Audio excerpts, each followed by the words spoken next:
Good morning and welcome to Rose Red Homestead. We're so grateful that you joined us today. You'll notice by my voice that I have been sick, but I'm very much on the mend. I'm feeling much better than what my voice seems to indicate, so all is good.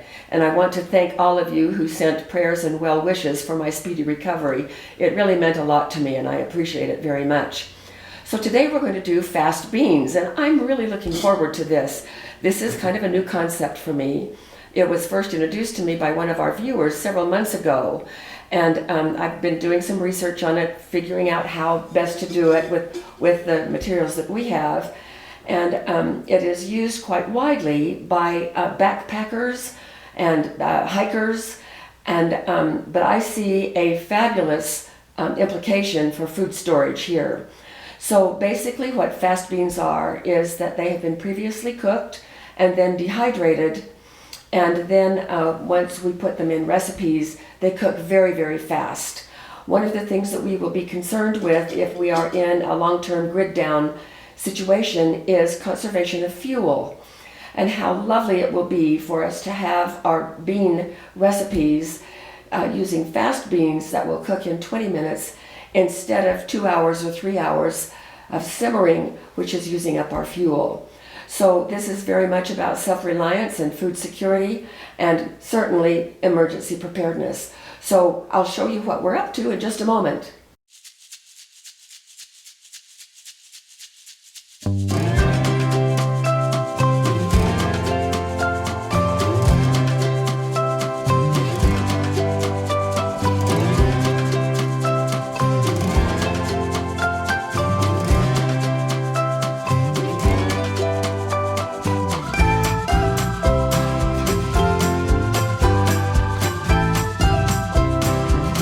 There are a number of ways to do fast beans. Some people will only cook them partially. Some people cook them all the way. I've tried it both ways and I really like cooking them all the way. And so I have 3 pots of beans right here, and you may recognize these pots. These are the inner pots for the Instant Pot, 2 Instant Pots that I have and one for the Nesco. So we're going to be trying 3 beans. 3 different types of beans. These are small white beans, northern beans, and all of these have been soaking overnight. These are regular pinto beans, and then these are garbanzo beans or chickpeas. And so this is what we're going to be working with. Now, these have been soaking overnight. You always discard the soaking water. So I have this sieve I'm putting in the sink. I'm just going to dump the soaking water in there. A lot of the beans will follow, but not all of them. I'm just going to rinse quickly.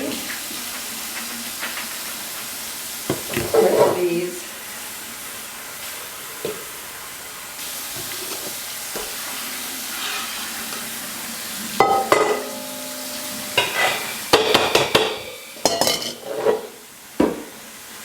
And then I'm going to fill these pots with water so that they're just above the beans. We do want the beans to get completely, fully hydrated. So these have been soaking for about 14 hours. And so this one is now ready to go into my older Instant Pot, and I'm going to pressure cook these for 12 minutes. I'm going to do the same thing for the pintos and for the chickpeas, the garbanzo, however you say that, the chickpeas, and we will then come back when the 12 minutes are up on all 3 of these multi-use canners. These are our pressure cooker canners, the Instant Pot and the Nesco. And by that time, all the beans will be fully cooked. So we'll see you in just a little while. I ended up setting each of the 3 multi-purpose cookers for 15 minutes instead of 12.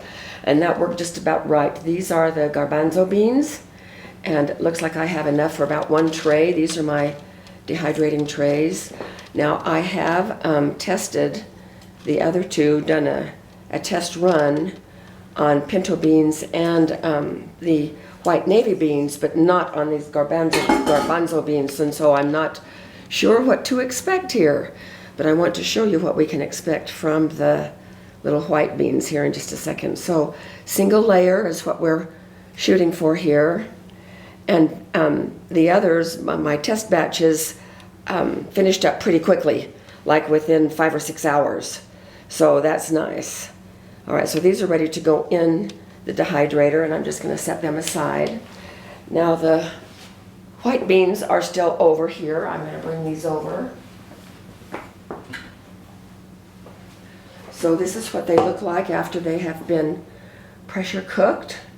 They are all soft, and so I'm going to, I have my colander right in here, so I'm going to dump all of them in here.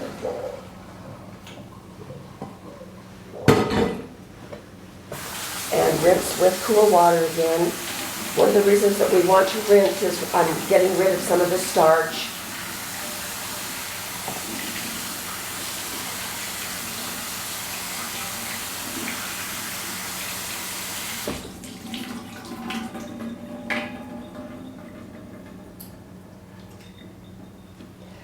I'm especially interested in these white beans and the chickpeas, the garbanzo beans, because as soon as I've done this video, our next bean soup video that is going to be dry soup in a jar is going to be Tuscan bean soup, and it requires both of these beans. And it will be so nice to have these in a jar ready to go with the spices and everything else that is needed. So all we have to do is just dump in a pot and simmer for a little while, and we will have the bean soup.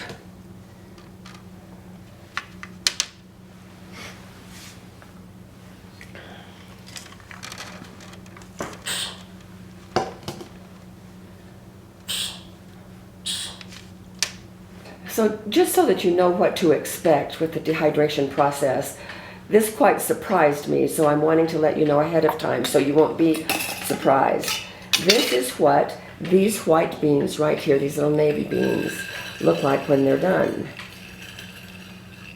So you see some of the beans are intact, but most of them have popped like popcorn. And that was a surprise to me. And I've been testing recipes, and when I use these beans in recipes and boil them, simmer them, then pretty much they close back up and they look fairly normal. But not all of them do, and so we have to get used to a little bit different appearance as we are thinking about doing these fast beans. So I'm going to finish with the pinto beans and the rest of these white beans off camera and get them into the dehydrator, and then we will be back in 5 or 6 hours after the dehydrating is completed. So we'll see you then. It took a total of about 10 hours for the beans to completely rehydrate. But it has been 5 days since they finished, because during that 10 hours, the craziest thing happened to me. I completely lost my voice. I could barely even speak in a whisper. So we have been waiting 5 days for my voice to improve to where it is today, which isn't perfect yet. I'm feeling just fine, my energy is back, but my voice still has not returned. But in any case, I have 2 weeks of winter break coming up, so I'm really looking forward to not going into work, and I think by the end of that 2-week time, I should be completely back to normal. So let's take a look at the results of our dehydrating these cooked beans. We'll start right here with these white navy beans. And remember, all of the beans were soaked overnight, and then we pressure cooked them in our multi-purpose pots like the Instant Pot and the in the Nesco. And then they were dehydrated. So you can now compare the difference between what they were dry when we first started and how they came out dehydrated. And so you can see that they almost look like they've popped like popcorn. I did dehydrate these at about 130 to 35, and still I had reduced the temperature from my trial because I was up at 150 in my trial. I reduced it to about 130 to see if I could diminish the popcorn look, but it didn't help at all. So that it is what it is. Over here we have the garbanzo beans or the chickpeas. These are the originals, and these are the ones that are dehydrated. And these did not pop as much. They did, some of them opened up some. But what I discovered with these is that these make really good little snacks. You can just crush them with your teeth and eat them, and they're really pretty good. So you could actually season these and have a nice little, very nutritious, high protein snack. And then these are the pinto beans, and these look exactly like my test did. And so these popped just like the white beans did. So the question is, what do we do with these, what I'm calling fast beans? During the process of doing these, my brain has just gone crazy with so many ideas of what you can do with these fast beans. I had heard about it, and then I thought, why would anybody even want to do that? But now that I've done it myself and have done some trials on some things, what I realize is that this is a great way to have beans ready to go. Because these beans can now rehydrate and be cooked in about 10 minutes, and it's amazing. It blew me away, so this was really a fun experience for me. And so we're going to be doing some videos on ways to use fast beans. Today what we're going to do is we are going to take some of these pinto fast beans, and we're going to make refried beans.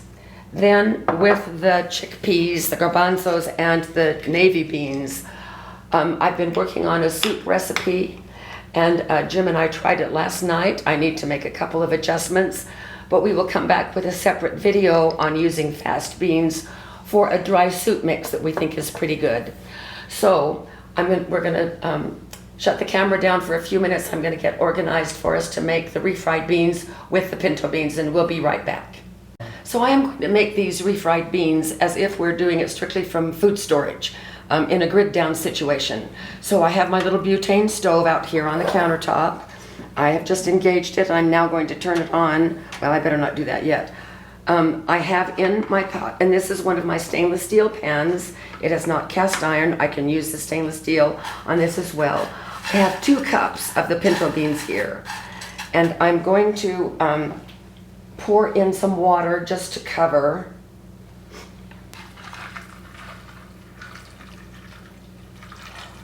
I want just to rehydrate them, and so I'm going to boil these, and I'm going to time it. I've not rehydrated the pintos yet, so we're going to time it to see how long it takes for them to rehydrate, and then we'll work from there. So here we go. I'm going to turn it on now. Turn it up to about medium heat, and then we'll stir a little bit. Now, because these popped like popcorn, there are lots of particles, bean particles, that are very tiny, like crumbs. And so we're going to have kind of a thickened, I'm guessing, kind of a thickened slurry here in just a few minutes once they rehydrate. So we'll come back and I'll show you how things are going. So we'll be back soon. I guessed it would take about 10 minutes. It took actually 4 minutes, and this is what we have. And so it is a very thick mix. I did add a little bit more water, but you can see how thick that is.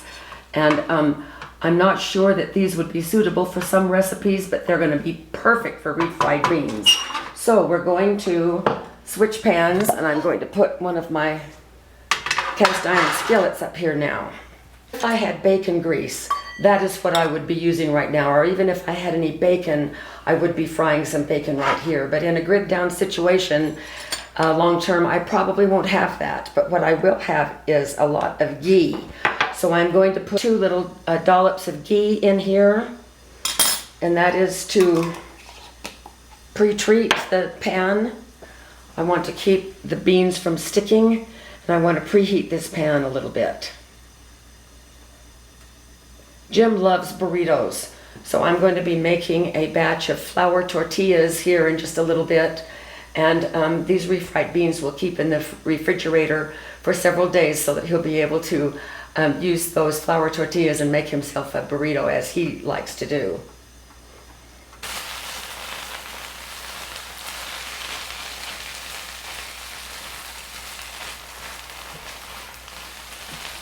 Now notice how it's not sticking at all to this pan.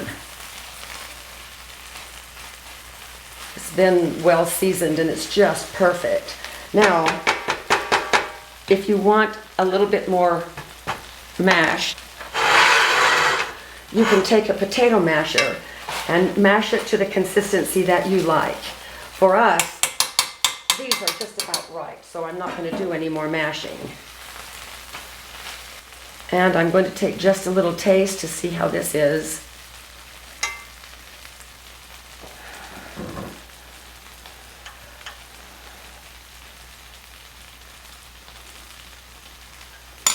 It's not right yet. It needs just a touch of red pepper,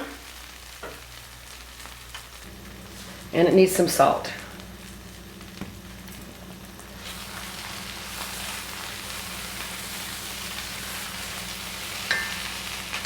Now I have just turned the heat off, but because cast iron holds the heat so well, it is going to continue to cook. Now Jim will be putting some salsa on this, so I have put salsa before in refried beans, but I'm going to let him do that to taste when he gets ready to. Another taste.